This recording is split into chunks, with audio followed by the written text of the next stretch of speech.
The fire crackled in the stone hearth, casting dancing shadows across the wooden walls of Marcus Sullivan's study. Outside, snow fell in thick curtains, blanketing the Colorado landscape in its familiar winter silence. At 57 years old, Marcus sat in his leather chair, weathered hands clasped together, gray hair catching the firelight like silver threads. The room held the artifacts of a life fully lived. On the wall above the mantel hung a photograph in a tarnished silver frame. A small girl, 8 years old, with eyes that seemed too old for her face.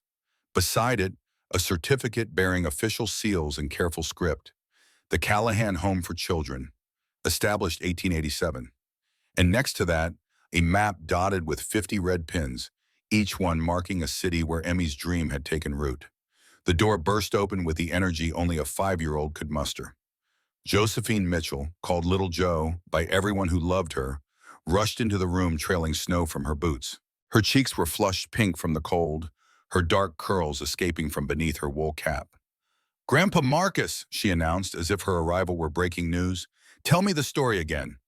Marcus looked at her with eyes that had seen too much sorrow and, by grace, just enough joy to balance it. He gestured to the ottoman beside his chair. The child climbed up, settling herself with the seriousness of someone preparing to hear scripture. "Which story, little one?" She pointed at the photograph above the fireplace without hesitation. "The one about the cellar. The one about Emmy." Marcus was silent for a long moment. The fire popped. Snow whispered against the window panes. Somewhere in the house, a clock chimed the hour. When he finally spoke, his voice carried the weight of memory. "I went out to buy a horse that winter," he began. "Cost me $200. But I found something worth more than all the gold in Colorado." He paused, his gaze distant. "And it nearly killed me." Little Joe leaned forward, eyes wide. "Winter of 1887, Marcus continued. Temperature hit 20 below. Horses froze standing up in their stalls. The railroad stopped running for 3 weeks straight. I had 2,000 head of cattle spread across my ranch. Lost 400 that winter. Each one worth $25. You do the math, Joe." The child's face scrunched in concentration. Her lips moved silently as she counted. $10,000. That's what winter takes from a man who doesn't respect it. Marcus stared into the flames, but winter took more from me than cattle that year. It took everything I thought I knew about myself. He closed his eyes and the years fell away like snow from a shaken branch. Marcus Sullivan at 47 was a different man than the one who would sit by a fire 10 years hence. His beard was black then, shot through with only a few threads of gray. His eyes, that piercing blue that women had once called beautiful and men called cold, held no warmth. He moved through his days with mechanical precision, a man who had learned to live by routine because routine asked nothing of the heart. The morning stretched before him like every other. He stood in the north pasture of his ranch, a 12-pound hammer in his hand, 6-inch steel nails in his coat pocket. The fence line had taken damage in the recent storm. 15 posts down, the wood split by wind and ice and the weight of accumulated snow. He worked alone. He always worked alone. The rhythm of repair was familiar. Grip the hammer firm, aim true, 1 strike to set the nail, 2 strikes to drive it home. The posts were pine soaked in oil for 3 days to resist rot. He had learned this craft from his father, and he had taught it to— The hammer paused mid-swing. He had taught it to his son. For a moment, overlaid on the winter landscape before him, Marcus saw a different scene. A small boy, 6 years old, holding a hammer sized for child's hands. Benjamin, his Ben, brown hair falling into eye bright with concentration. "Let me help, Papa." Grip firm, aim true, 1 strike. The memory shattered like glass. Marcus drove the nail home with unnecessary force. He did not think about his son. Not anymore. Thinking led to remembering, and remembering led to the dark place he had climbed out of 15 years ago, a place he swore never to revisit. Benjamin had died in autumn of 1872. Diphtheria. Before the antitoxin existed. Before medicine could do anything but watch a child suffocate slowly over the course of 3 agonizing days. His last words, whispered through a throat closing against breath, had been clear enough. "Don't be sad, Papa. I'll see you again." And then Catherine, his wife, Ben's mother. She had lasted a year. A year of staring at Ben's empty bed, at his toys gathering dust, at the hammer Marcus had made for him that would never again be held in small hands. One morning Marcus had found her in the barn, hanging from a rafter, her face peaceful in death, in a way it had never been after Ben's passing. He had buried her next to their son. He had sold their house in town. He had moved to the ranch full-time, and he had made himself a promise carved into his soul with the permanence of words etched in granite. Never again. Never love anything that death can take away. For 15 years, he had kept that promise. Footsteps crunched through snow behind him. Marcus did not turn. He knew the tread of his foreman, Jake Morrison, a man who had worked these lands for 20 years. "Boss?" Jake's voice carried the hesitation of a man about to interrupt another man's solitude. "Got word about that horse." "What horse?" "The mare from Blackwood Ranch, the one we heard tell of last week." Marcus set down his hammer. "Go on." 4-year-old bay, good bloodlines out of Kentucky stock. Victor Blackwood wants 200 for her." Marcus picked up another nail, positioned it against the post. "Bloodlines don't matter if she's not sound. Blackwood says she's perfect, says you can come see for yourself." "Blackwood says a lot of things." Marcus drove the nail home. "Most of them are wind." "Maybe so, but his foreman, Daniel Cross, he's honest enough, says the mare's worth looking at."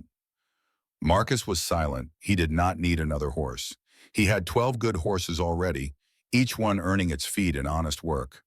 But there was something about a Kentucky-bred mare, something about bloodlines that could improve his stock, that made the practical part of his mind calculate possibilities. "How desperate is Blackwood?" Jake smiled slightly. "Desperate enough. Word is he might take 150 if you wait." "Then I'll wait." "You should see her soon though, boss. Winter's only getting meaner. Another storm like the last one and the roads won't be passable for weeks." Marcus looked at the gray sky, heavy with the promise of more snow. Jake was right. The weather was building towards something biblical. If he wanted to see this horse, it needed to be soon. "I'll ride out tomorrow," he said finally. "Want me to come along?" "No." The word was automatic. Marcus did everything alone. "Keep working on the south fence. The cattle are drifting that direction looking for windbreak."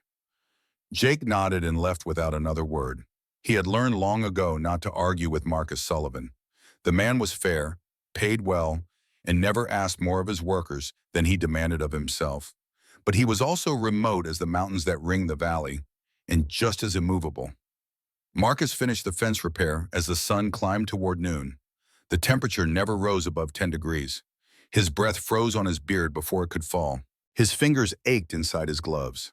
But the work was good. Work was always good. Work asked nothing of the heart. That night, alone in his house, Marcus sat at his desk reviewing ledgers by lamplight. Numbers had a purity that humans lacked.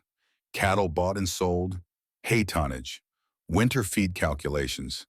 Each cow needed 25 pounds of hay per day. 1,600 cattle, 40,000 pounds of hay daily. 12 ranch hands at $30 per month. 360 in wages, $1,200 in hay costs, $1,560 per month to keep his empire running. He could afford it. He could afford anything. Money had accumulated around him like snowdrift, piling up because he never spent it on anything but necessities. He owned the ranch, 2,000 acres of prime grazing land. He owned the flour mill in Bitter Creek. He owned the general store. He was, by any measure, the richest man in 3 counties. None of it mattered. None of it had mattered for 15 years. Before bed, he walked past the door to what had once been Ben's room. He never went inside. The door stayed closed. The room preserved exactly as it had been the day his son died. He had told himself 1,000 times he should clear it out, give the furniture to someone who could use it, burn the toys if necessary. But he never did. Some doors, once closed, are easier to leave that way. The next morning dawned clear and bitter, 20 degrees below zero by Marcus's thermometer, the kind of cold that made every breath a small violence against the lungs. He saddled Iron, his 15-hand stallion, a gray beast of 1,200 pounds and 8 years of age. The horse was steady, unflappable, reliable. Like Marcus, he seemed to prefer solitude. The ride to Blackwood Ranch was 6 miles due east, following roads that climbed and descended through foothills, before reaching the valley where Victor Blackwood had established his claim. Marcus knew these roads well. He had ridden them countless times over the years, conducting the business that kept his empire profitable. The snow lay deep, reaching the horse's knees in places. 24 inches had fallen in the last storm, and more was coming. Marcus could smell it on the air, taste it in the back of his throat. The clouds hung low and gray, pregnant with moisture that would soon turn to ice. He carried his Winchester rifle across his saddle, the 44-40 caliber, a comforting weight. In his saddlebags, a coil of rope, a full canteen despite the cold, and a kerosene lantern. In this country, in this weather, a man prepared for every possibility, or he died. The temperature dropped as he rode, 20 below, 22 below. His breath came in white plumes that froze on his beard, building up until he looked like some ancient ice creature from a child's storybook. Not that he read such things anymore. Not since Ben had asked him, night after night, to read just one more chapter. He forced his mind back to the present, to the horse, to the business. Blackwood Ranch appeared through the snow like a ghost. Marcus slowed Iron to a walk, his eyes scanning the property with the automatic assessment of a man who had built his fortune reading situations correctly. The place was dying. 12 fence posts broken or leaning at dangerous angles. Marcus counted them automatically. 3 windows covered with newspaper instead of glass. The barn listing 15 degrees to the left, its foundation posts rotted through.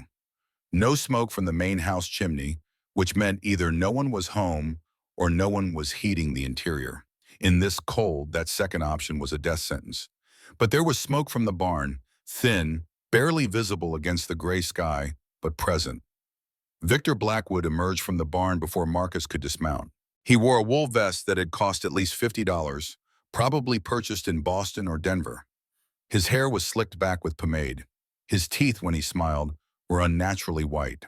Some kind of porcelain powder, Marcus judged. $20 from a city dentist. The smile was too wide. The eyes above it were too calculated. "Mr. Sullivan," Victor's voice boomed across the frozen yard. "What an honor. Your reputation precedes you, sir. I've heard tales of your operation. 2,000 head, is that right? And the flour mill. Brilliant diversification, truly brilliant." Marcus dismounted without responding to the flattery. He tied Iron to the fence post and only then acknowledged Victor with a nod. He had not built his fortune by being charmed by men who smiled too much. "The mayor," Marcus said. His voice was flat, businesslike. "I'm here to see the mayor." Of course," Victor gestured toward the barn with theatrical enthusiasm. "She's a beauty, Mayor Sullivan. Mr. Kentucky bloodlines. Perfect confirmation. Sound in every way. You won't be disappointed." "Show me." As they walked toward the barn, Marcus noted other details. Fresh boot prints in the snow, but only one set. Victor's. No child's footprints anywhere, despite Victor supposedly caring for his orphaned niece. No woman's smaller boot tracks. No one else had walked this yard in at least 2 days. "Your niece," Marcus said abruptly. "Josephine Callahan. Where is she?" Victor's stride hitched, just for a fraction of a second. Then the smile was back, bright and unconvincing. "Inside, resting. Poor child has been sickly since the accident that took her parents. Breaks my heart, truly does." "What kind of sickly?" "Oh, you know how children are. Fevers, chills, won't eat properly. I've had the doctor out twice already. Expensive business, keeping a child healthy." The words came too fast, tumbling over each other. "But she's family, you understand? Can't put a price on family." Marcus said nothing, but something in his gut, that instinct that had kept him alive and prosperous through 47 years of hard living, was screaming wrongness. They entered the barn. 8 stalls, 6 of them empty. The mare stood in the 4th stall, and Marcus had to admit she was everything Victor had promised. 14 and a half hands tall, maybe 950 pounds of muscle and bone in perfect proportion. Her coat gleamed even in the dim barn light. Her eyes were clear and intelligent. Marcus approached her slowly, speaking in low tones. He checked her teeth. 4 years old, exactly as advertised. He ran his hands down her legs, feeling for heat or swelling. Nothing. He examined her hooves, recently trimmed and healthy. He checked her back for saddle sores. The horse was perfect, too perfect for a ranch that was falling apart around her. Marcus was about to speak when he heard it. Faint, beneath the creaking of old wood, beneath the whistle of wind through gaps in the barn walls, beneath Victor's endless stream of sales patter. A sound so soft he almost missed it. Crying. A child crying. Marcus went still, his hand frozen on the mare's flank. He tilted his head, listening. "She's a steal at 200, Victor was saying. But given our friendship and your reputation, I could perhaps be persuaded to—" "What's that sound?" Marcus interrupted. Victor stopped mid-sentence. "What sound?" "That," Marcus pointed downward, "coming from below. Wind, probably. These old barns, they settle and creak and make all kinds of—" "That's not wind." Marcus's voice had gone cold. "That's a child crying." He moved toward the back corner of the barn where the sound was clearest. Victor stepped in front of him, hands raised, smile still plastered on his face, but his eyes now showing something like panic. "Mr. Sullivan, really, this is just storage. Nothing down there but potatoes and grain and—" Marcus pushed past him, not roughly, but with the immovable force of a man who would not be denied. In the corner, half hidden under 200 pounds of old hay, he found it. A cellar door, oak wood 3 feet by 4 feet, a cast iron padlock, Yale brand, $5 at any hardware store. The kind of lock you put on something you never wanted opened. "Open it," Marcus said quietly. "Mr. Sullivan, I really must insist. Open it now. This is my property. You have no right to—" Marcus drew his pistol, not pointing it at Victor, not yet, just drawing it, letting the weight of it hang in the air between them. The click of the hammer, cocking back, was loud in the sudden silence. "I said open it." Victor's face had gone white. He was shaking now, his hands trembling as he fumbled for keys in his pocket. "You're making a terrible mistake. I'll have the law on you for this. Breaking and entering. Threatening an innocent man, I'll—" Marcus raised the pistol, not aiming at Victor, aiming at the padlock. "Step back!" Victor stumbled backward. Marcus fired. The explosion was deafening in the enclosed space. The mare whinnied and kicked at her stall. The padlock shattered, pieces of metal pinging off wood and stone. And beneath it all, a new sound. Screaming. A child screaming in terror. Marcus grabbed the kerosene lantern from its hook on the wall, lit it with shaking hands, and pulled open the cellar door. The smell hit him first. A wave of stench so powerful he had to turn his head and breathe through his mouth. Human waste. Infected flesh. Something rotting sweet and terrible in the darkness below. He descended the stone steps, lantern held high, his heart hammering in his chest in a way it had not hammered since the day Ben stopped breathing. The cellar was 8 feet by 10 feet, with a 6-foot ceiling of rough stone. The walls were granite, ancient and unmovable. The floor was dirt, packed hard by decades of use. There was no window, no ventilation beyond the cellar door. The temperature was perhaps 35 degrees, cold enough to prevent immediate death by freezing, but warm enough to make survival possible. In the corner, chained to an iron ring set into the wall, was a child. She was 8 years old, Marcus would learn later, but she looked 5, perhaps 6 at most. She wore what had once been a blue dress, now brown with filth and torn in a dozen places. Her hair, which might have been blonde or light brown, was matted and tangled. Her face was skeletal, skin stretched tight over bone, eyes sunken deep in their sockets. But it was her ankle that made Marcus's vision go red. An iron shackle, 3 inches in diameter, a 1/4 inch thick, was locked around her left ankle. The chain attached to it ran 4 feet to the wall, giving her just enough range to reach a bucket of water, now frozen solid, in a pile of straw that served as her bed. Not enough reach to touch the cellar door, even if she stretched as far as the chain allowed. The wound where the shackle had worn through skin was horrific. The flesh was black and green, necrotic tissue spreading around the iron. Bone was visible through the destroyed skin. The smell of infection was overpowering. On the wall behind her, Marcus could see marks, scratches in the stone. He would count them later and find 547, 1 mark for every day of her imprisonment. The child looked up at him with eyes that had stopped hoping. She did not cry out. did not plead, just looked at him with those ancient eyes in that skeletal face and whispered three words that Marcus Sullivan would hear in his nightmares for the rest of his life. Please, not again. Marcus could not breathe, could not think. The lantern shook in his hand, casting wild shadows across the stone walls.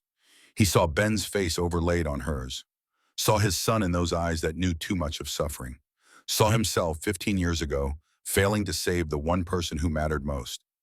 Behind him, boots on stone steps, Victor's voice, higher now, desperate. Now, Mr. Sullivan, I can explain. The child is difficult, violent. She bit my hand clean through when I tried to feed her. I had to restrain her for her own safety and... How long? Marcus's voice came out like gravel scraping stone. I'm sorry? Marcus turned. Victor stood on the bottom step, silhouetted against the light from above. In that moment, Marcus understood that he was capable of murder, that he could raise his pistol and end this man's life and feel no more remorse than he would feel shooting a rabid dog. How long has she been down here? A few days, just until she learned to... Liar. The voice came from the corner, thin, cracked, but certain. 18 months, since Mama and Papa died. Victor's face went white. Josephine, sweetheart, you're confused. The fever? You put me here the day after the funeral. Each word was an effort, forcing air through a throat damaged by screaming that no one would hear. You said I had to sign the papers or I would never see sunlight again. Marcus looked at the chain, at the wall with its 547 marks, at the frozen bucket of water she could not reach, at the bones of her wrists visible through papery skin. Something broke inside him. Something that had been frozen for 15 years suddenly cracked and shattered like ice under a spring thaw. He walked to the child. She flinched away, curling into the corner, her chained ankles scraping against stone. He knelt slowly, moving as he would move around a wounded animal. When he spoke, his voice was gentle in a way it had not been gentle since the day Catherine died. I'm going to get you out of here. Do you understand? I'm going to break this chain and carry you out of this place. She stared at him. Why? Because no child deserves this. Uncle Victor says I'm worthless, says I should have died with Mama and Papa. Marcus's jaw clenched so hard he thought his teeth might crack. Your uncle is wrong. He stood, drew his pistol, and aimed at the chain where it attached to the shackle. The child screamed and covered her ears. Marcus fired once.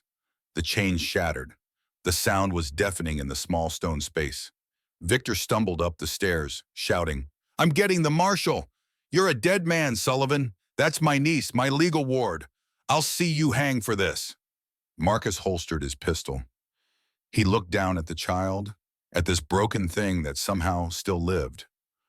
I'm going to pick you up now. It might hurt, but I'll be as careful as I can. She nodded once, a tiny movement. He lifted her. She weighed nothing. 38 pounds, Dr. Morrison would measure later. Nothing but bones and breath and a will to survive that should have been crushed 18 months ago. She went rigid in his arms at first, then slowly, carefully, as if testing whether this might be some new torture, she let her head rest against his shoulder. What's your name? She whispered. Marcus Sullivan. I'm Emily, but everyone calls me Emmy. Emmy is a fine name. He carried her up the stairs, out of the cellar, into the barn where the perfect mare still stood patient in her stall. $200 forgotten. Business forgotten. Everything forgotten except the weight of this child in his arms and the sound of Victor's horse galloping away toward town. Marcus wrapped Emmy in his coat, then his spare coat from his saddlebags, then the saddle blanket. She was shaking so hard her teeth chattered. Her body's desperate attempt to generate heat it no longer had the reserves to produce. You're going to be all right, he told her. You don't know that. No, I don't, but I'm going to make sure of it anyway. He mounted iron one-handed, holding Emmy against his chest with his other arm. She was so small he could support her weight without strain. That was wrong. That was all wrong. 8 years old should not be this light, should not be this easy to carry. The ride back to Bitter Creek was 6 miles through snow that was falling harder now. The storm Marcus had smelled coming was arriving, bringing wind that drove ice crystals horizontal and temperature that dropped another 5 degrees in the first mile. Emmy was silent for most of the journey. Marcus could feel her breathing against his chest, each breath a small miracle. He kept one arm locked around her, keeping her as close to his body heat as possible. "Mister?" she said finally. "Yeah. Why did you come down into the cellar?" Marcus was quiet for a long moment. The truth was simple and impossible to speak. "Because 15 years ago I didn't save my son, and I have been dying by inches ever since.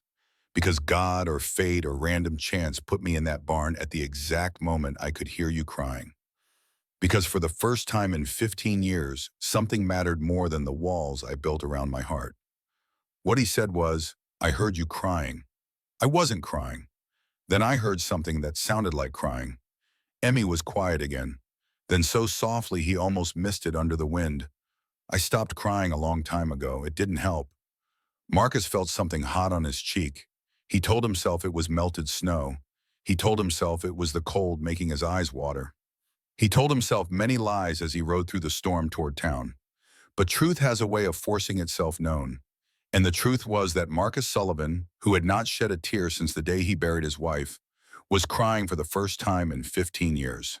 The town of Bitter Creek materialized through the snow like a memory. One main street, 200 buildings, the general store, the saloon, the church, the bank, and at the edge of town, set back from the road in a grove of pine trees, the house of Dr. Helen Morrison. Marcus rode straight there without pause. He dismounted before his boots hit the ground. Emmy still clutched against his chest. He pounded on the door with his free hand, each impact leaving smears of blood from knuckles split against wood. The door opened.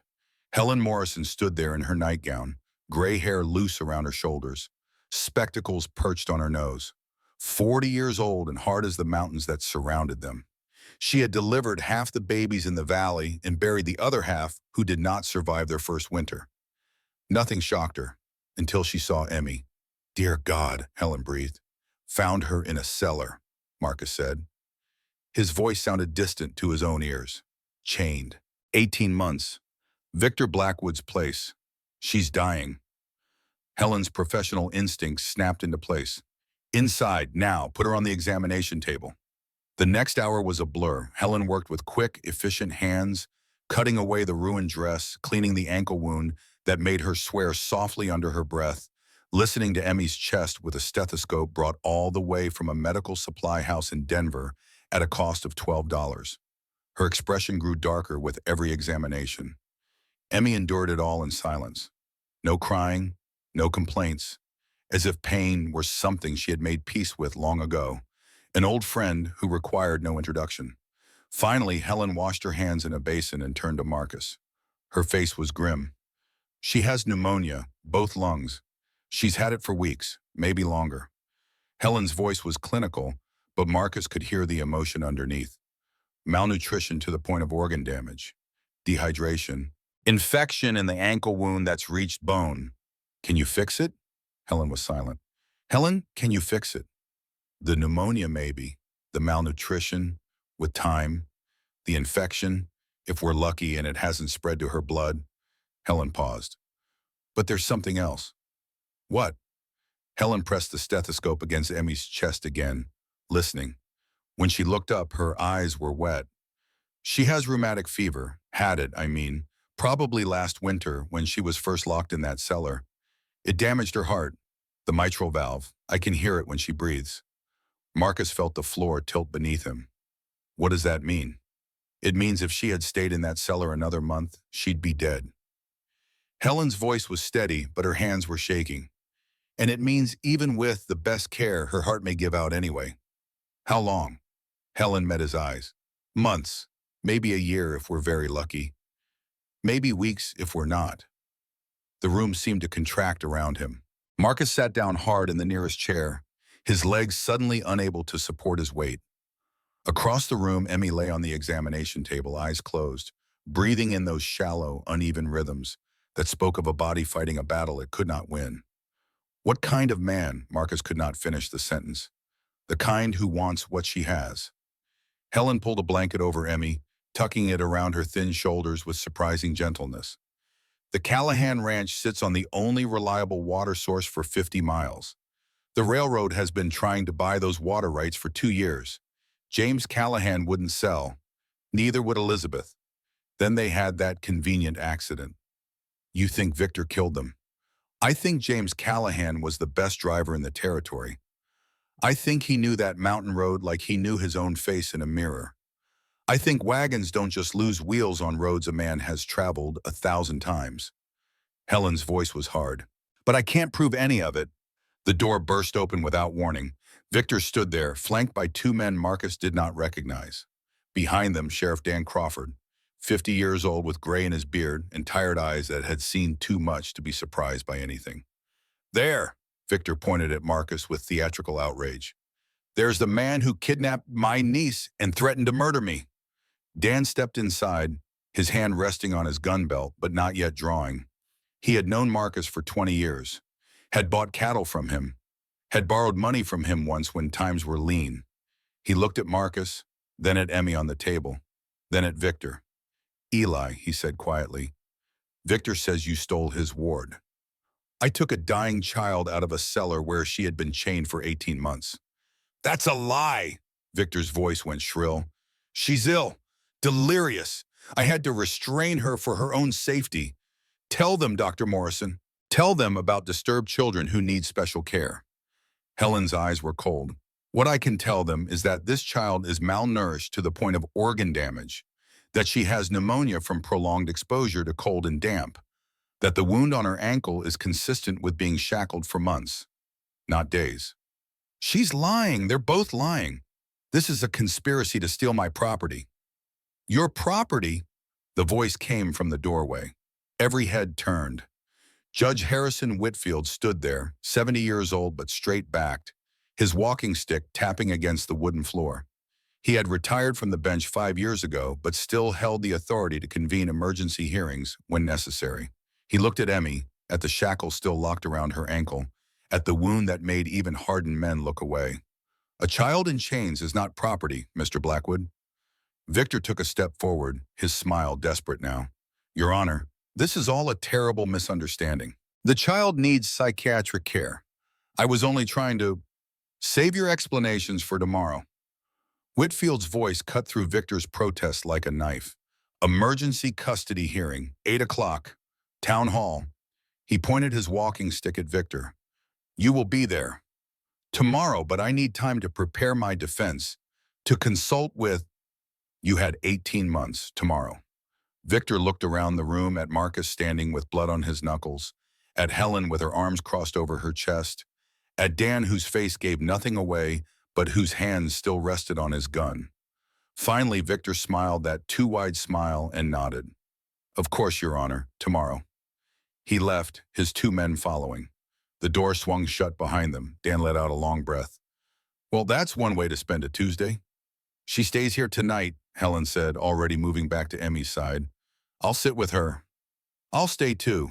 The words came out of Marcus before he had consciously formed the thought. Dan looked at him. You sure about that, Eli? Marcus walked to the examination table and looked down at Emmy. Her eyes were open now, watching him with that too old gaze. I'm sure. After Dan and the judge left, after Helen had administered laudanum for the pain and Emmy had finally drifted into something like sleep, Marcus sat in the chair beside the examination table. The clock on the wall ticked toward midnight. The fire in the stove crackled softly. Outside, the storm intensified, wind rattling the windows. Emmy's hand emerged from beneath the blanket, small and pale. Her fingers found his, grasped them with surprising strength. You're still here, she whispered. I'm still here. Why? He could not tell her that she reminded him of his son, could not tell her that for 15 years he had been walking through life like a ghost, present but not alive, breathing but not living. Could not tell her that the moment he saw her in that cellar, something in him that he thought had died with Catherine suddenly, impossibly, began to beat again. What he said was the simplest truth he knew. Because I couldn't save my own son. Maybe God is giving me a chance to save someone else. Emmy was quiet for a long time. Her breathing was labored, rattling in her chest with every inhale. What was his name? Benjamin. How old was he when he died? 6. That's real young. It is. More silence.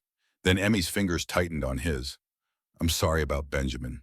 And Marcus Sullivan, who had not cried in 15 years except for that one moment on horseback in the storm, felt tears sliding down his weathered face for the second time in a single day. I'm sorry about your mama and papa. Uncle Victor said they went to hell because they wouldn't sell the ranch. Your uncle is a liar. I know. Emmy's voice was getting weaker, sleep pulling her down. But sometimes I believed him anyway. You don't have to believe him anymore. Promise? He squeezed her hand. I promise. Emmy smiled, a small, fragile thing. Good. Papa always said a man's promise is worth more than gold. Your papa was right. He was right about a lot of things.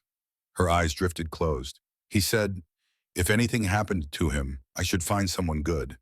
Someone who would protect me. Her words slurred as the laudanum took full effect. I think I found him. She was asleep within seconds. Marcus sat there holding her hand, listening to her breathe, feeling the flutter of her pulse beneath papery skin. Outside the window, snow fell in thick curtains, covering the world in white. Somewhere in town, Victor was planning his next move. Somewhere in the mountains, wolves howled their ancient song. And here, in this warm room lit by a single lamp, a man who had spent 15 years building walls around his heart felt those walls crumbling, stone by stone, under the weight of one small hand clasping his. Helen came in an hour before dawn, carrying blankets and hot coffee. She looked at Marcus, still sitting upright in the chair, Emmy's hand still in his. You should sleep, she said quietly. I'm all right. Eli. Helen set down the coffee and knelt beside his chair. That hearing tomorrow, it's going to be ugly. Victor will have lawyers. He'll have documents showing he's her legal guardian. He'll paint you as a vigilante who broke into his property and stole his ward. Let him. It might not be enough. The law is complicated, and Victor has money to make complications work in his favor. Marcus looked at Emmy, at her face peaceful in sleep in a way it probably had not been peaceful in 18 months. Then we make it simple. How? We tell the truth. We show them what he did. We let Emmy speak for herself. He turned to Helen. Can she survive the stress of testifying? Helen's face was grave. I don't know. The pneumonia is bad. Her heart is worse.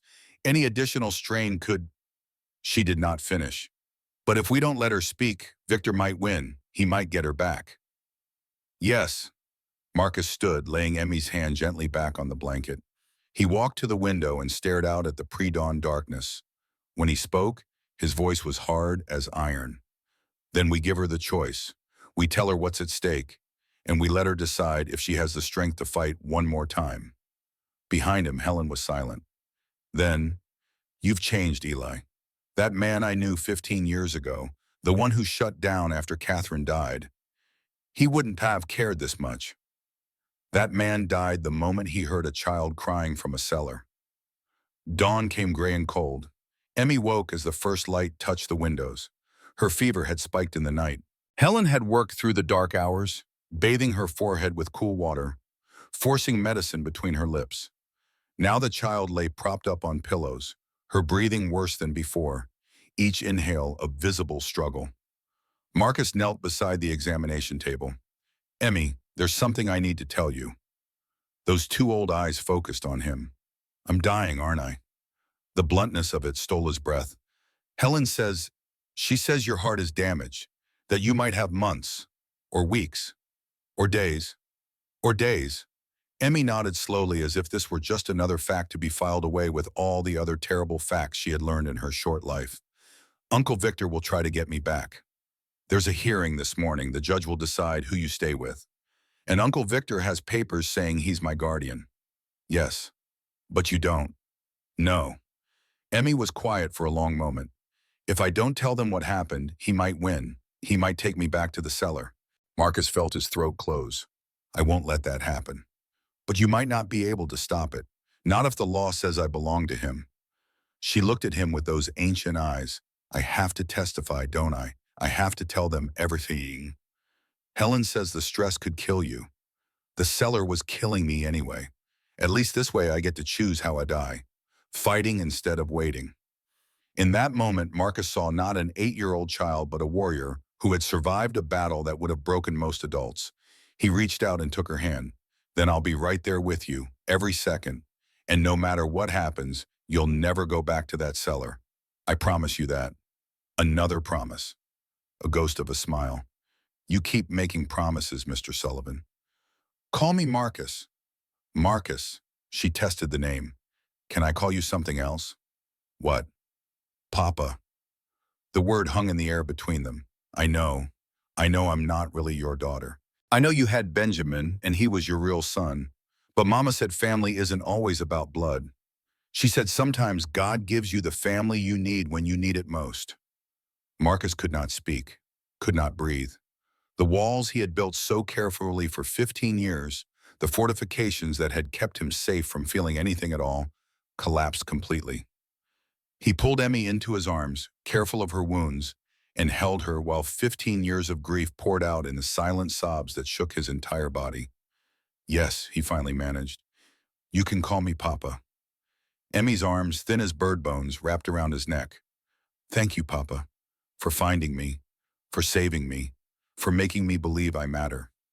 You do matter. More than you'll ever know. They stayed like that until Helen gently touched Marcus's shoulder. It's 7:30. We need to get ready. The town hall was packed by the time they arrived at 8 o'clock. Word had spread overnight. The richest man in 3 counties had pulled a chained child from Victor Blackwood's cellar. Now Victor was claiming kidnapping. The whole valley wanted to see how this would end. Marcus carried Emmy inside, wrapped in blankets because she could not walk on her damaged ankle. The crowd parted for them in silence. Some women started crying at the sight of her. Men looked away, their faces hard with anger barely contained. Judge Whitfield sat at the front, his gavel ready. Victor stood to one side with his lawyer, a man brought in from Denver at $500 per day. On the other side, Marcus and Helen, with Emmy cradled between them. The hearing began. What happened next would be remembered in Bitter Creek for generations. But that is a story for another telling. For now, on this winter morning in 1887, as Marcus Sullivan held an 8-year-old girl who called him Papa and promised her she would never be alone again, one truth had become undeniably clear. A man can spend his whole life building walls to protect himself from pain, but sometimes God sends a child to tear those walls down. And when the walls finally fall, when the heart that has been frozen for 15 years begins to thaw, the pain that floods in is matched only by the love that follows. Marcus had gone out to buy a horse for $200. He had found something worth infinitely more. And though he did not yet know it, though the full cost would only become clear in the days ahead, he had also found his way back to being human. The story was just beginning. Judge Harrison Whitfield's gavel struck wood 3 times, the sound echoing through the packed town hall like gunshots. 250 people crowded into a space meant for 200, their collective breath fogging the cold air despite the wood stoves burning in each corner. Outside, the temperature had dropped to 25 below. Inside, tension heated the room to a point where men loosened their collars and women fanned themselves with gloved hands. Victor Blackwood stood beside his lawyer, Charles Whitmore, a man whose suit cost more than most families earned in a year. Victor had transformed overnight. Gone were the nervous tremors, the too-wide smile that never reached his eyes. In their place stood a man of apparent dignity, dressed in a Boston vest worth $75, his hair pomaded back, his beard trimmed to perfect precision. He looked like what he wanted the court to see, a respectable guardian doing his best for a troubled child. Across the aisle, Marcus held Emmy wrapped in blankets. She weighed 38 pounds in his arms, and he could feel every labored breath she took against his chest. Helen Morrison stood beside them, her medical bag at her feet, her face set in the expression of a woman preparing for battle. The judge leaned forward, his 70 years evident in the lines of his face, but his eyes sharp as broken glass. This is an emergency custody hearing regarding Emily Rose Callahan, age 8, currently in the care of Dr. Helen Morrison following her removal from the property of Victor Blackwood 3 days ago. He looked at Victor. Mr. Blackwood, you claim Marcus Sullivan committed kidnapping. Present your case. Charles Whitmore stepped forward with the smooth confidence of a man who had won 100 such cases. Your Honor, what we have here is a tragic misunderstanding perpetrated by a man with shall we say, a complicated relationship with children. He let that hang in the air, let the implications settle. Marcus's hands tightened on Emmy, but he said nothing. My client, Mr. Blackwood, has been the legal guardian of young Emily for 18 months. He has court documents to prove it. Whitmore produced papers, waving them like flags. These documents, signed by this very court, granted him full custody after the tragic accident that claimed the lives of James and Elizabeth Callahan. The crowd murmured. Whitmore continued. Now, we acknowledge that young Emily has certain difficulties, mental disturbances brought on by the trauma of losing her parents. 3 months after she came to live with Mr. Blackwood, she attacked the housekeeper, Mrs. Abernathy, with a kitchen knife, nearly killed her. The woman has a 3-inch scar to prove it. More murmurs. Marcus felt Emmy tense in his arms. My client had no choice but to restrain the child, for her own safety and the safety of others. The room where Mr. Sullivan found her was a secure space, yes. Locked, yes, but not a cellar of torture. It was a bedroom with a lock used only when Emily's violent episodes made her a danger to herself and others. Whitmore turned to face Marcus directly. Mr. Sullivan, a man who lost his own son 15 years ago and whose wife subsequently took her own life, broke onto my client's property, fired a weapon in an enclosed space endangering everyone present, and forcibly removed a child from her legal guardian's care. That, Your Honor, is kidnapping. The lawyer sat down with satisfaction. The crowd was divided. Those who owed money to Victor nodded along. Those who had seen Emmy in Marcus's arms looked murderous. Judge Whitfield turned to Marcus. Mr. Sullivan, your response. Marcus stood slowly, carefully transferring Emmy to Helen's arms. The child whimpered at the separation, but Helen held her close, whispering comfort. Marcus walked to the center of the room. He had not prepared a speech. He dealt in facts, not words. 547 marks, he said quietly. His voice carried. On the wall of that cellar, stone wall, took a nail or a rock to scratch them. 1 mark for each day she was down there. I counted them. The room went silent. The chain was 4 feet long, iron, 1/4 inch thick. The shackle around her ankle cut down to bone. Dr. Morrison can testify to that. The infection was stage 3. In another week and she would have lost the foot. Another month and the infection would have reached her heart. He turned to face Victor. There was a bucket of water, frozen solid, just out of her reach. She could see it, could almost touch it, but the chain was 6 inches too short. That's not restraint for safety. That's torture. Victor stood, face flushed. She's lying. The child is delusional from fever. I visited her every day, brought food and water, tried to help her. Then explain the 547 marks. She must have made them over just a few weeks, obsessively. Children do such things when disturbed. 547 marks in a few weeks? Marcus's voice was ice. That's 80 marks a day, assuming she never slept, never stopped to eat or drink. Just spent every waking moment scratching stone until her fingernails bled. The crowd was with him now. Even some of Victor's creditors were looking uncertain. Your Honor, Marcus continued, I request that Emily be allowed to testify. Let her tell you what happened. Let the court hear the truth from the only person who lived it. Whitmore was on his feet immediately. Objection! The child is clearly ill, possibly mentally unstable. Her testimony would be unreliable at best. Judge Whitfield looked at Emmy in Helen's arms. The child's eyes were open, watching everything with that ancient gaze. Dr. Morrison, can the child safely testify? Helen stood, Emmy still cradled against her. Medically? No. The stress could trigger heart failure. She has rheumatic fever damage to her mitral valve. Any additional strain is dangerous. She paused. But I'm not the one making this decision. Emily is. All eyes turned to the small figure wrapped in blankets. Emmy looked at Marcus, then at the judge, then at Victor. I'll testify. Victor lunged forward. Emily, sweetness, you're not well. The fever has confused you. Please, let me take you home, where you can rest and don't call me that. The words came out like a whip crack. And I'm not confused. I know exactly what happened. She struggled in Helen's arms until the doctor, reluctantly, set her on her feet. Emmy stood, swaying, her damaged ankle unable to bear full weight. Marcus moved to catch her, but she held up one small hand, stopping him. She would stand on her own for this. "My name is Emily Rose Callahan," she said to the room. "I am 8 years old, and I am going to tell you the truth." The silence was absolute. 18 months ago, my mama and Papa went on a trip to Denver. They were going to see the marshal. Papa said they'd be back by supper. Emmy's voice wavered but held. "2 nights before they left, I was supposed to be asleep, but I heard voices downstairs. Loud voices, angry voices. Victor's face had gone white. I crept down to the landing. I could see into the parlor. Uncle Victor was there with 2 men I didn't know. They were talking about money. Uncle Victor owed someone a lot of money, $12,000. Gasps from the crowd. One of the men said, "How are you going to pay?" And Uncle Victor said, "The ranch. Once James is gone, I'll be Emily's guardian. I can sell it. The railroad will pay $50,000 for the water rights." The room erupted, people shouting, standing, pointing at Victor. Judge Whitfield's gavel slammed down repeatedly until order returned.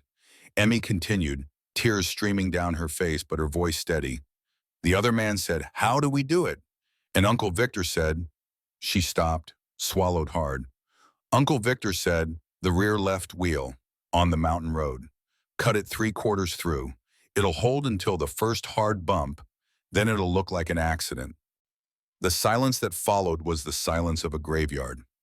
I ran to Papa the next morning, told him everything I heard. He said he'd take care of it. He said he'd go to the marshal. He promised me nothing bad would happen. Her voice broke. 2 days later, their wagon went off the mountain road. The rear left wheel had shattered. She looked directly at Victor. "You killed them, I know it. You know it, and now everyone here knows it." Emmy collapsed. Her damaged ankle gave out and she crumpled to the floor. Marcus was moving before her head hit wood, catching her, pulling her against his chest. Helen was there in seconds, checking pulse, listening to breathing, her face grave. "She needs to lie down. Now." But before they could move, a voice called out from the crowd. "Judge Whitfield, I have something to say." An old woman pushed through the press of bodies. Maggie Walsh, 70 years old and built like weathered oak. She had been Elizabeth Callahan's mother-in-law. Her face was wet with tears, but her voice was iron. "I knew. Part of me knew, and I did nothing." She walked to the front. "2 days before my son and his wife died, Elizabeth came to me. She said, 'Mother, if anything happens to us, protect Emmy.' I asked what she meant. She said, 'Victor wants our land. He's desperate. Promise me you'll protect our daughter.'" Maggie's voice broke. "I promised. And then they died, and Victor came with his papers and his sad face, and he said Emmy needed psychiatric care, said she was disturbed by grief. And I believed him because he was family." She turned to face Victor. "But 3 days after the funeral, I went to his ranch to bring food, and I saw him buying chains at the general store. Heavy chains, iron shackles. He said they were for livestock, but he doesn't have livestock. And I knew something was wrong, and I said nothing." She pulled a paper from her pocket. "Yesterday, after Mr. Sullivan brought Emmy out of that cellar, I went back to the general store. I asked Mary O'Connell to check her records. She found the receipt, 2 iron chains, 10 feet each, 1 Yale padlock, one ankle shackle, purchased the day after the funeral. Total cost, $19. She handed it to Judge Whitfield. "Here's the receipt, signed by Victor Blackwood." The judge examined it, his face darkening. "Mr. Blackwood, what did you need an ankle shackle for?" Before Victor's lawyer could object, another voice rang out. Jacob Miller, the blacksmith, pushed forward. "Victor came to me 2 weeks before James and Elizabeth died. He asked about wagon wheels. Specifically, he asked how to weaken one without it being obvious. Said he was writing a story, wanted the details to be accurate." Jacob's face was hard. "I told him, showed him exactly where to cut. 3/4 through the spoke joint. It'll hold until stress is applied, then snap clean." Samuel Chen, the telegraph operator, stepped forward next. "I handle every telegram that comes through Bitter Creek. 3 telegrams were sent to Denver in May of 1886, all from Victor Blackwood." He pulled folded papers from his jacket. "First telegram, need problem solvers, discreet $500. Second telegram 2 days later, Mountain Road, make it clean. Third telegram the day before the accident, tomorrow afternoon, proceed as planned. He handed the copies to Judge Whitfield. The room was so silent you could hear the paper rustle. Mary O'Connell stepped forward. I sold Victor those chains. I remember because he was nervous, sweating despite the cold. Said he needed them for securing livestock for transport. I asked which livestock since I knew he'd sold most of his herd the month before. He paid cash and left without answering. Elizabeth Warren, the school teacher, stood last. Emmy was my student before her parents died. Brightest child I ever taught. When Victor told me she'd been sent to boarding school in Denver, I wrote to every girls' school in the city. 12 schools. Not one had an Emily Callahan registered. Judge Whitfield held up a hand for silence. The weight of testimony had shifted the room completely. He turned to Victor. Mr. Blackwood, 5 witnesses have provided testimony and evidence suggesting you purchased materials used to restrain a child, solicited advice on sabotaging a wagon, sent telegrams arranging what appears to be murder for hire, and lied about the whereabouts of your ward. Do you have any response? Victor stood. His face had gone from white to red, veins standing out on his forehead. This is a conspiracy. They've all been bought by Sullivan. Bought?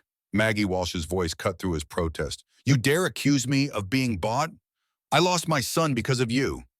Victor turned on her, all pretense gone. Your son was a stubborn fool. I offered him $20,000 for that land. I gave him every chance to sell. But no, he wanted to keep it for his daughter. The room went dead silent. Victor realized what he had said, tried to backtrack, but it was too late. You just confessed to a motive for murder, Judge Whitfield said quietly. Sheriff Dan Crawford had been standing by the door throughout the hearing. Now he stepped forward. Victor Blackwood, I'm placing you under arrest for conspiracy to commit murder, for the kidnapping and torture of a minor child, and for fraud. Victor looked around wildly. Dan, you can't. You owe me money. You owe me $600. Dan reached into his coat pocket and pulled out the promissory note. He held it up for everyone to see, then slowly, deliberately, tore it in half, then quarters, then eighths. The pieces fluttered to the floor like snow. I'd rather lose my farm than my soul, Dan said quietly. He pulled handcuffs from his belt. Turn around. Ma, Victor backed away. You're all insane. That girl is lying. She's disturbed. She scratched 547 marks on a stone wall, Marcus said softly. One for each day you left her to die, and every person in this room knows it. Victor looked at Emmy then, really looked at her, and something in his face crumbled. I'm sorry, he whispered. Emily, I'm sorry.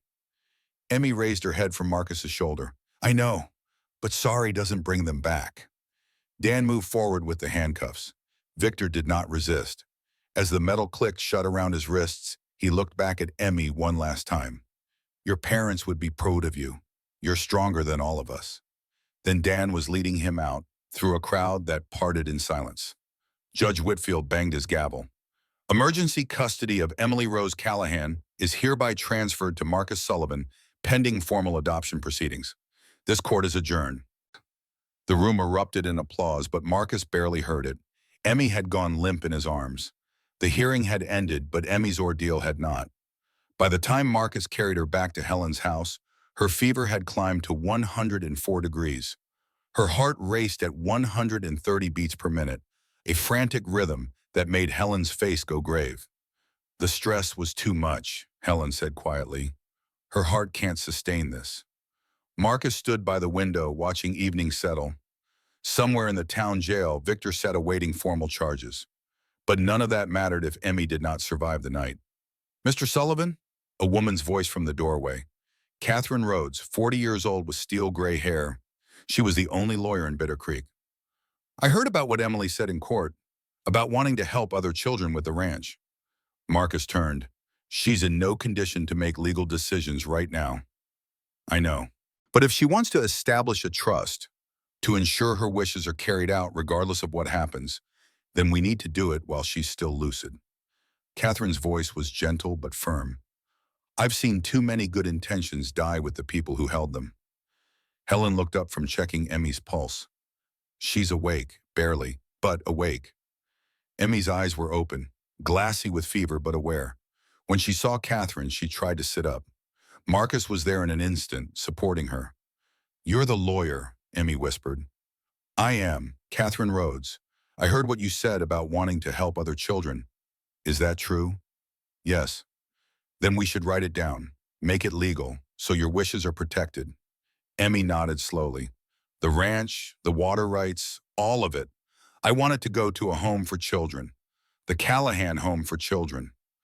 Catherine pulled paper and pen from her case. "Where should this home be built?" "On the hill. The one overlooking the creek where Mama used to take me for picnics. She said the sound of water was God's music. That's where they should live, so they can hear it too." "And who should run this home?" Emmy looked at Marcus. "Papa? Marcus Sullivan. He'll make sure they are treated right. Make sure no one locks them in cellars." Marcus felt his throat close. "Emmy, I don't know if I can." "Promise me." Her hand found his, gripped with surprising strength. "Promise you'll do it." He looked into those two old eyes and knew he could not refuse. "I promise." Catherine wrote quickly. "The ranch is worth approximately $30,000. The water rights, once the railroad comes through, could be worth another $20,000. That's $50,000, Emily." "Forever," Emmy said. "I want it to last forever, so children always have somewhere safe. Then we'll structure it as a trust. The principal will be protected. Only the interest can be spent. 5% per year. That's $2,500 annually." The document took an hour.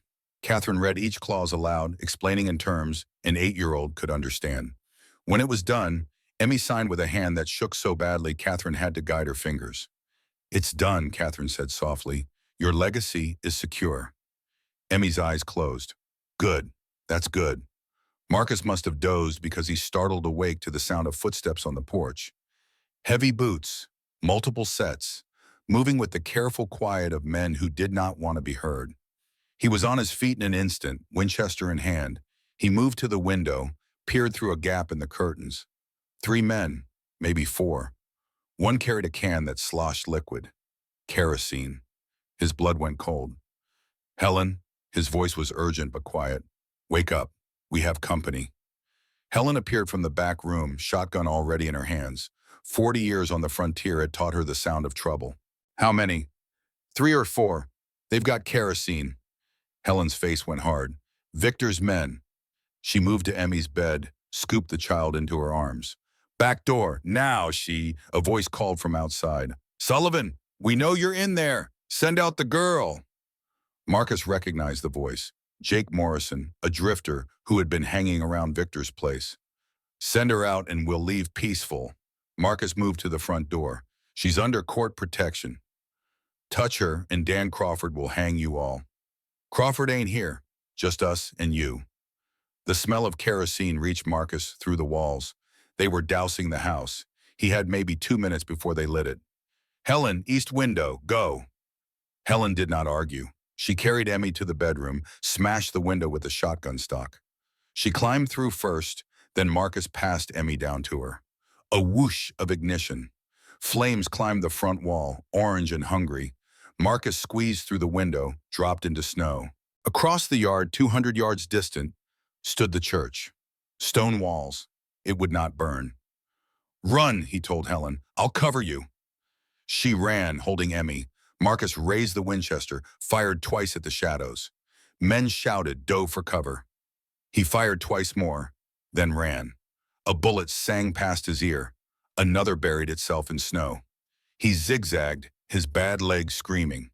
Behind him, flames climbed higher. Windows exploded. The roof began to collapse. Helen reached the church. Marcus was 20 yards behind when something hit his shoulder like a hammer blow. He stumbled, caught himself, kept running.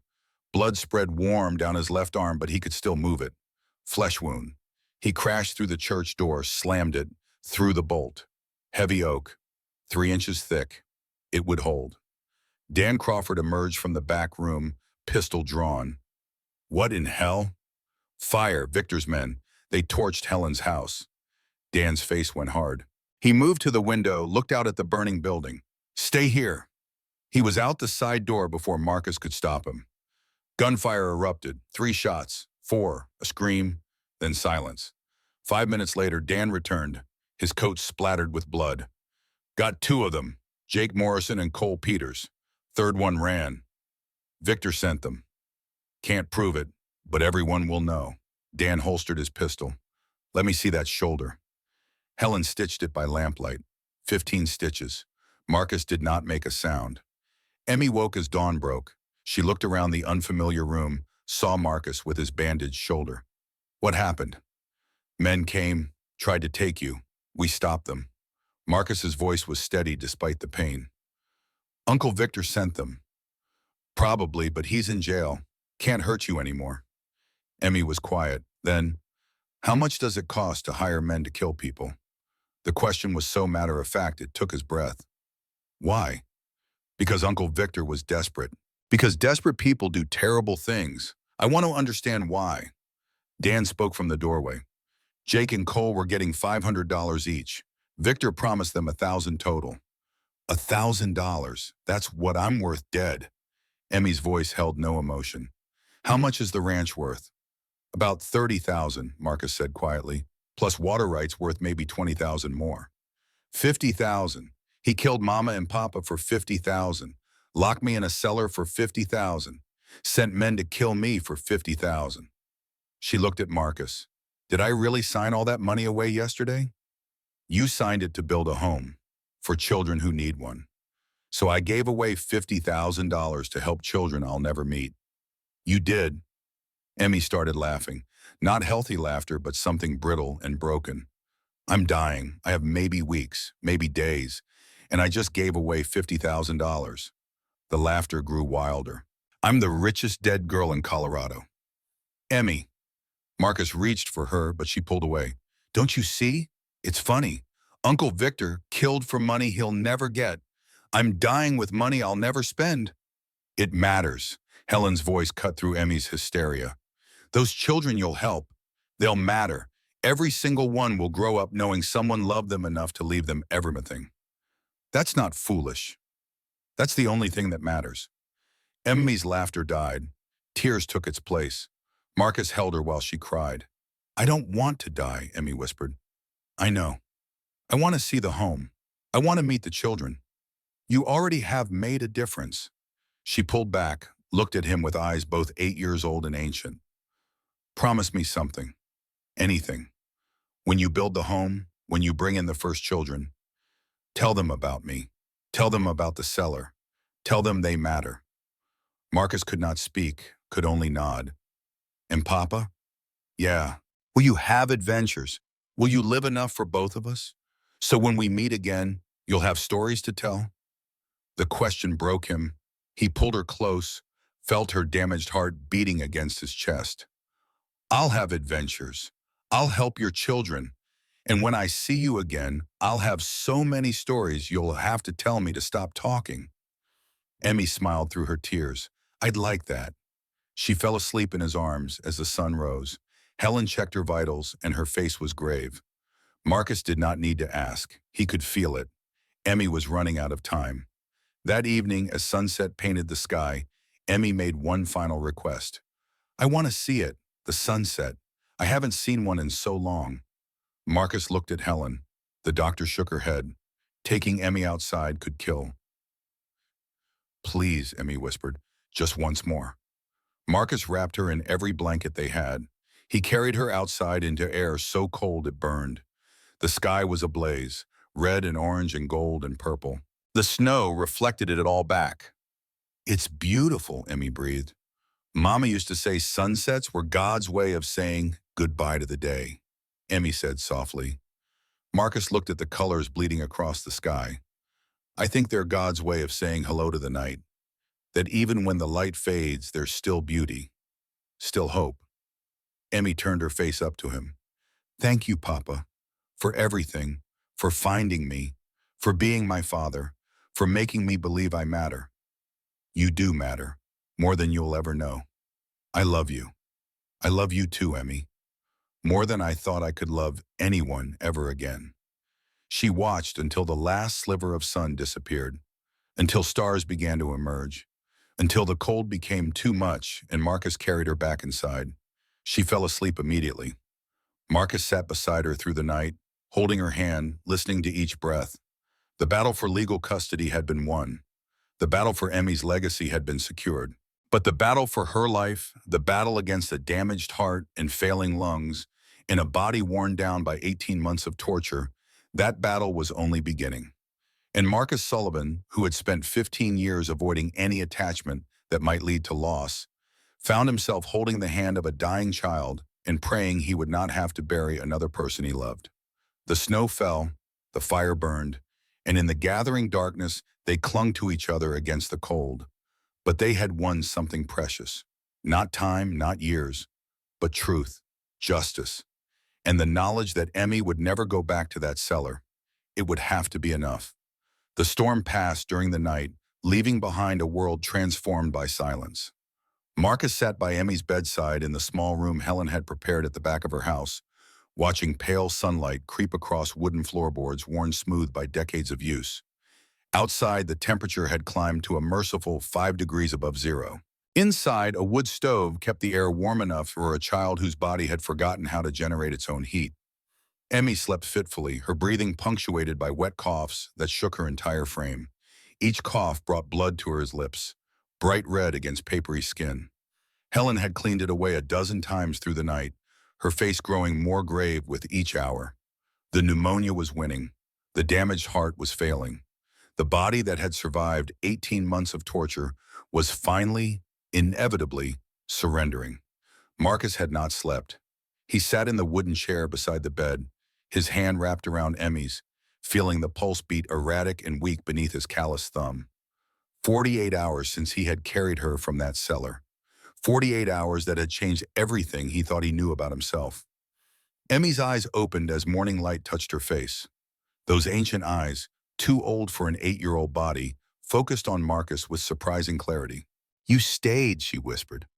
"I'll always stay." "You shouldn't make promises you can't keep, Papa." The words hit him like a fist. She was right, of course. She knew she was dying, had probably known from the moment she woke in Helen's examination room and saw the expressions on their faces. Children who survive what she survived learn to read death in the eyes of adults who try to hide it. "Tell me about your ranch," Emmy said, changing the subject with the grace of someone much older. "I want to know what it looks like." So Marcus told her about the 2,000 acres stretching across valley and foothill, about the 1,600 cattle, each one branded with the Sullivan mark, about the horses, 12 of them, each with their own personality, about the hands who worked the land, men who had been with him for 10 years or more, about the house, built from pine logs cut from his own forest, with a porch that faced east to catch the sunrise. "Is there a room for me?" Emmy asked. The question nearly destroyed him. "Yes, the best room, faces south, gets sun all day." "Ben's room?" Marcus was silent for a long moment. He had not entered that room in 15 years, had kept the door closed, the space preserved like a shrine to a ghost. "No, a different room, your own room." "But Ben's room is empty." "Yes." "That's sad. Rooms shouldn't be empty. They should be full of life." Emmy coughed, a wet rattle that made Marcus reach for the cloth Helen kept by the bedside. When she could speak again, her voice was weaker. "Maybe someday you'll let another child have that room. When I'm gone. Some other kid who needs a place to be safe." "Don't talk like that." "Why not? We both know I'm dying. Helen knows it. Everyone knows it." She squeezed his hand with surprising strength. "But that's okay, Papa, because I got to meet you. I got to have a father again, even if only for a little while. That's more than I thought I'd ever have." Marcus bowed his head. Tears fell onto the blanket covering Emmy's chest, dark spots spreading across white wool. He had cried more in the past 3 days than in the previous 15 years combined. Something about this child had cracked open the dam he had built around his grief, and now it all came pouring out, unstoppable as floodwater. "Tell me more stories," Emmy said softly. "About Ben, about Catherine, about your life before it got so sad." So Marcus told her, stories he had buried so deep he thought they were lost forever. About Ben's first steps, taken on a summer morning while Catherine clapped and laughed. About the boy's obsession with horses, how he would spend hours in the barn just watching them, learning their moods, feeding them sugar cubes stolen from the kitchen. About Catherine's singing, how she would hum while she cooked, old songs from her childhood in Virginia.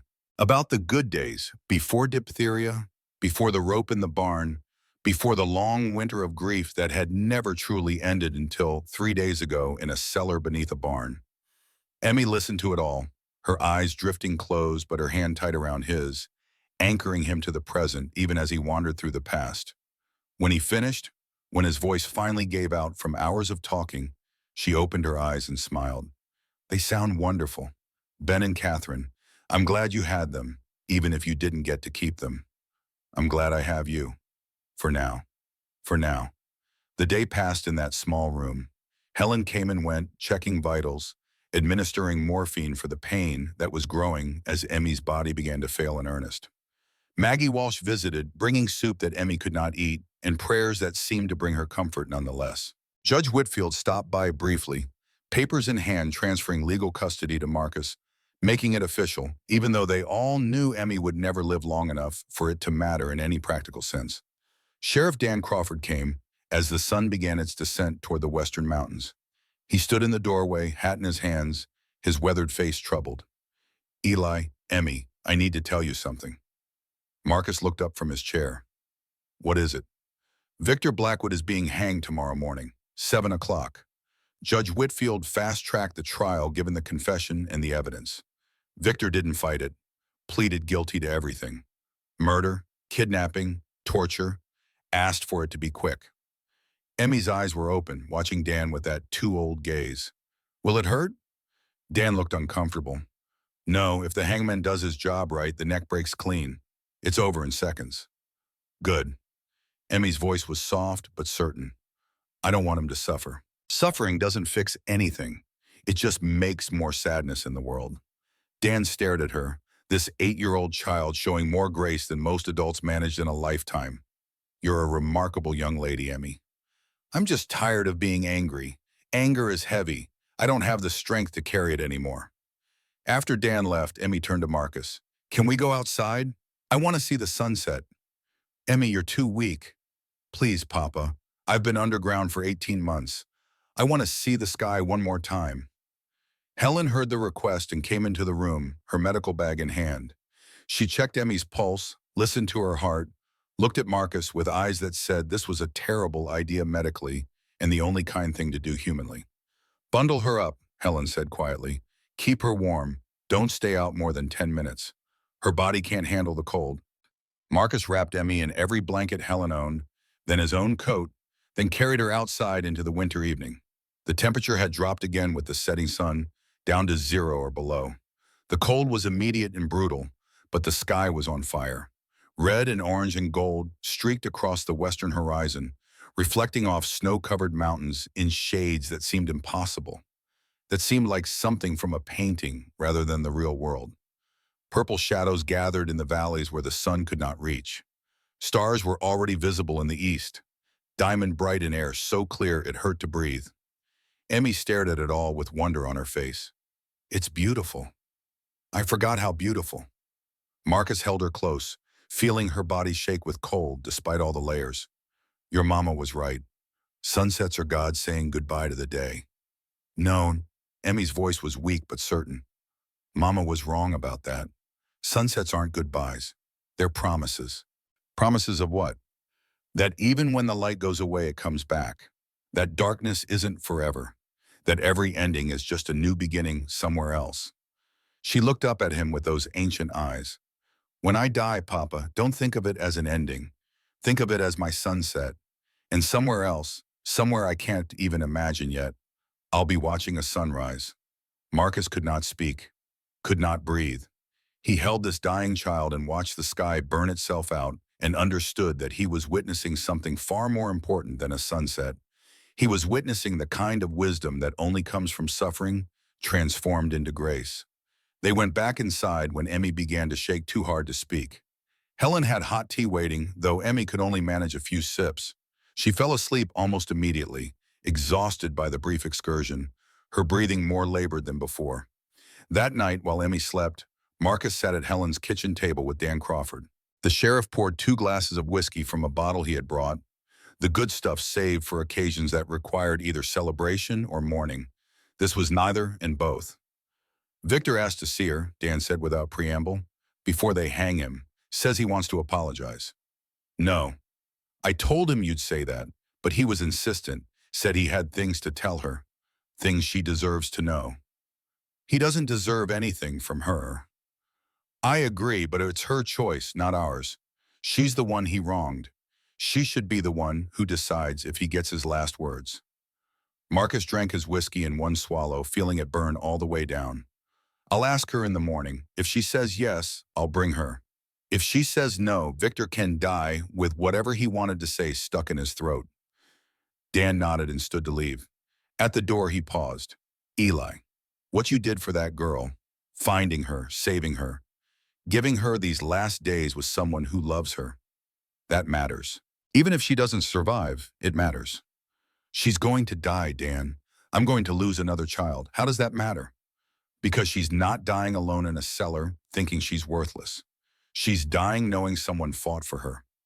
Someone cared. Someone loved her enough to tear down walls he'd been building for 15 years. Dan put his hat back on. That's not nothing, Eli. That's everything. Emmy woke before dawn, her breathing so shallow Marcus had to lean close to confirm she was still alive. Her eyes opened, focused on him with effort. Papa, I heard you and Sheriff Crawford talking about Uncle Victor. You should have been asleep. I want to see him. Emmy, no, you don't have to. You don't owe him anything. I'm not doing it for him. I'm doing it for me. I need to understand. I need to know why he did it. Maybe then I can let it go. She coughed, blood on her lips again. Please, Papa. Before I die, I need this. So an hour before dawn, Marcus bundled Emmy in blankets and carried her through snow-covered streets to the town jail. Dan met them at the door, his face grave in the lamplight. He's in the back cell. Eli, you sure about this? She's sure, that's enough. Victor sat on the edge of a wooden cot, hands folded in his lap, head bowed.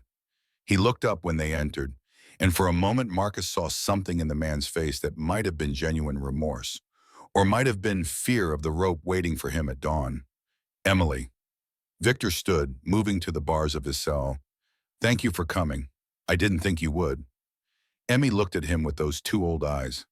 I came because I need to understand. Why did you do it? Why did you kill my parents? Why did you lock me in that cellar? Victor was silent for a long time. When he finally spoke, his voice was hollow, emptied of all the bluster and charm that had once defined him. 20 years ago, I had a family. A wife named Emily, 2 sons, Marcus and Lucas, twin boys, 3 years old. He looked at Emmy. You're named after my wife. She was your mother's sister. Emmy's eyes widened. Marcus felt something cold settle in his stomach. They died, Victor continued. All 3 of them. The boys got cholera, died within a day of each other. My Emily couldn't bear it. Hung herself a year later. Left me alone with debts from burying them and nothing left inside me but a hole where my heart used to be. He gripped the bars until his knuckles went white. I borrowed money to pay for the funerals. $500 at 25% interest. By the time I realized I couldn't pay it back, it had grown to $12,000. The men I owed weren't the forgiving type. They said they'd kill me if I didn't pay. So you killed my parents instead, Emmy said quietly.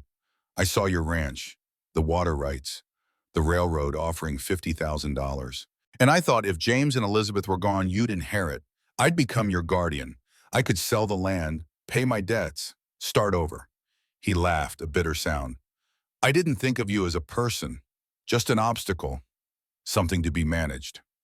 And when I heard you planning it, when I told my father, I panicked. I hired men to cut the wheel, make it look like an accident. Then you became a problem.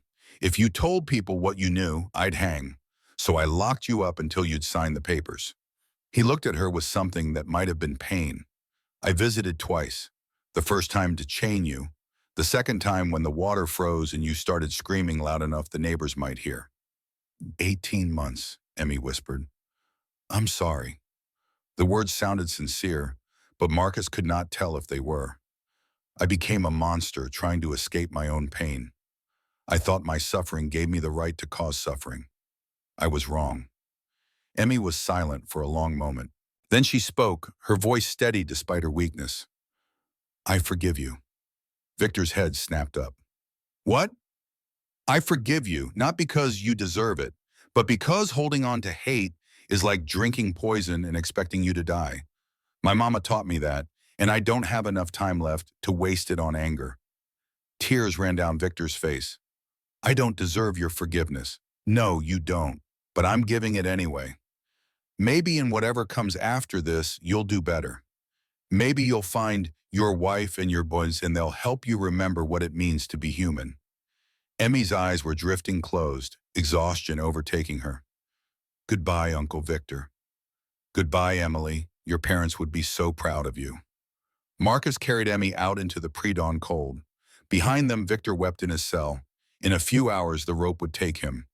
But Emmy had already let him go, released him from the prison of her own pain, even as he walked toward his execution.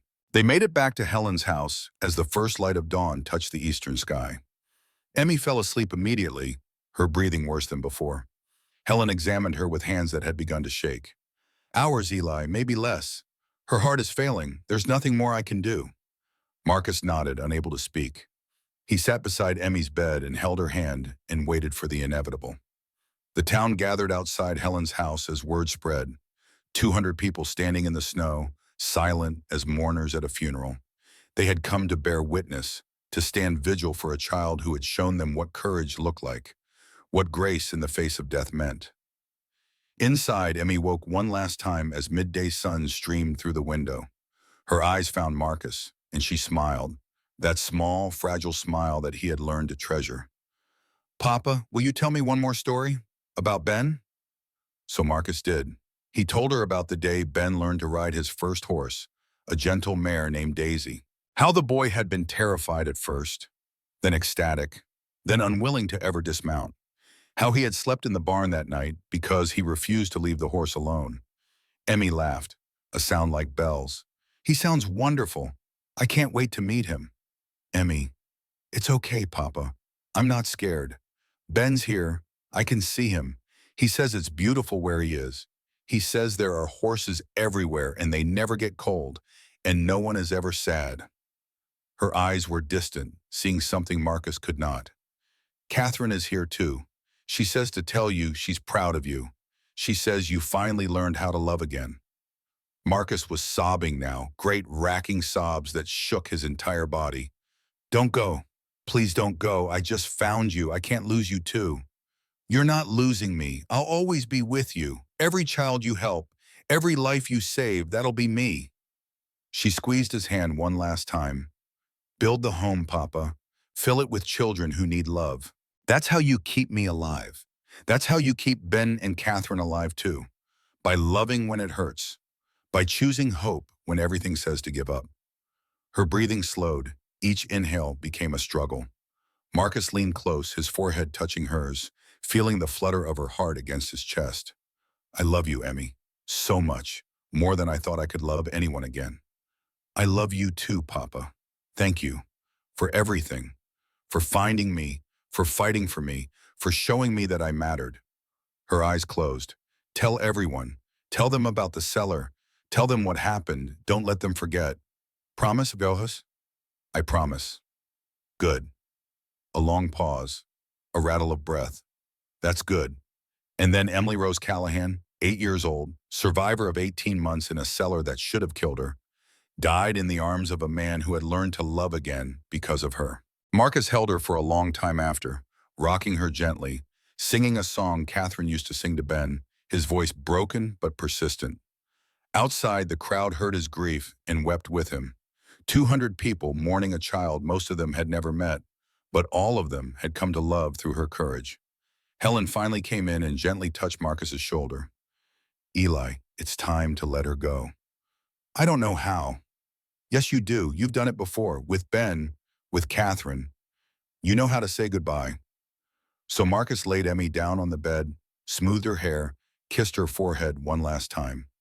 Goodbye, little one. Wait for me. Someday we'll have those adventures we talked about. Someday I'll tell you and Ben every story you missed. The funeral 3 days later was the largest Bitter Creek had ever seen. 500 people came from ranches 50 miles away, from mining camps in the mountains, from railroad construction sites in the valley. The governor sent a representative. The newspaper sent reporters. Everyone wanted to bear witness to the life of the girl in the cellar who had changed Colorado forever. Marcus carried the coffin himself, refusing help, carrying Emmy up the hill to the cemetery where James and Elizabeth Callahan lay beneath a cottonwood tree. He had purchased the plot beside them, ensuring Emmy would rest with her parents for eternity. Pastor Williams spoke about heaven and innocence in the mysterious ways of God. His words washed over Marcus like water, meaning something and nothing all at once. Then the pastor gestured to Marcus, inviting him to speak. Marcus stood at the graveside, looking at faces he had known for decades and faces he had never seen before. When he spoke, his voice was rough but steady. I went to buy a horse. That's how this started. Just a man trying to conduct business on a winter day. I found something worth more than all the gold in these mountains. I found a child who taught me what strength really means, what courage really is, what love can do when we're brave enough to let it in. He paused, looking at the coffin. Emmy survived 18 months of torture that would have broken most grown men. She survived by telling herself she mattered, by refusing to believe the lies her uncle told her, by hoping for rescue when every reason said hope was foolish. His voice grew stronger. Before she died, she made me promise something. She asked me to build a home for children like her, children who have been hurt, children who have been told they're worthless, children who need someone to believe in them when they've stopped believing in themselves. He looked out at the crowd. I'm going to keep that promise. I'm going to use the money from the Callahan Ranch to build a home here, on this land Emmy loved, a place where no child will ever be chained, where no child will ever be told they don't matter, where every child will know they are loved simply because they exist. He turned back to the coffin. Emmy, you gave me back my life. You gave me a reason to feel again, to love again, to believe that broken things can be mended and frozen hearts can thaw. I will spend the rest of my days honoring your memory, not through tears, though there will be plenty of those, but through action, through love, through every child whose life has changed because you changed mine. He knelt and placed his hand on the coffin lid. Thank you, daughter, for finding me in the darkness, for pulling me back into the light, for teaching me that the bravest thing a man can do is let himself be vulnerable enough to love. I'll see you again. And when I do, I'll have stories that will take eternity to tell. The coffin was lowered into the frozen ground. Dirt fell on pine wood with sounds that echoed across the cemetery. People filed past, dropping flowers, coins, small tokens of respect for a child they had failed to save, but would never forget. As the crowd dispersed, Marcus remained. He stood at the grave until sunset painted the sky in colors Emmy would have loved. Then he walked down the hill to Helen Morrison's house, where his new life, the life Emmy had given him, waited to begin. 10 years later, on a winter morning in 1897, Marcus Sullivan sat in his study with his granddaughter-in-law and told her this story. Little Joe had listened with eyes as wide as dinner plates, barely breathing, absorbing every word. When he finished, the child was silent for a long moment. Then, she was very brave, the bravest person I ever knew. And you built the home, the Callahan home. I did, right there on the land where she died, where her parents died, where all that sadness happened. I turned it into a place of hope. Marcus smiled, and it was not the sad smile of a man lost in grief, but the peaceful smile of a man who had found his purpose. So far, 217 children have come through our doors in Bitter Creek, and there are 50 homes now spread across 15 states, each one carrying Emmy's name, each one saving lives because she saved mine. Joe climbed down from the ottoman and walked to the photograph above the fireplace. She stared at Emmy's face, so serious and old, in that 8-year-old body. I wish I could have met her. In a way you have. Every time you see a child smile at the Callahan home, that's Emmy. Every time someone finds safety in our walls, that's her legacy. She lives on in every life we touch. A knock at the door interrupted them. Sarah Mitchell, Joe's mother, poked her head in. Papa Marcus, the new arrivals are here. 3 children from a train accident. They looked scared. Marcus stood, his 57-year-old body protesting but still strong enough for the work ahead. He held out his hand to Joe. "Want to help me welcome them?" "Yes." They walked together toward the front entrance, an old man and a young child, carrying forward a promise made a decade ago to a dying girl in a cellar. Outside, 3 children stood in the snow, faces pinched with fear and loss, wondering what new horror awaited them. Marcus knelt in the snow, heedless of the cold seeping through his pants, and looked each child in the eye. "My name is Marcus Sullivan. This is the Callahan home. You're safe now. No one here will ever hurt you. And you will never, ever be told you don't matter.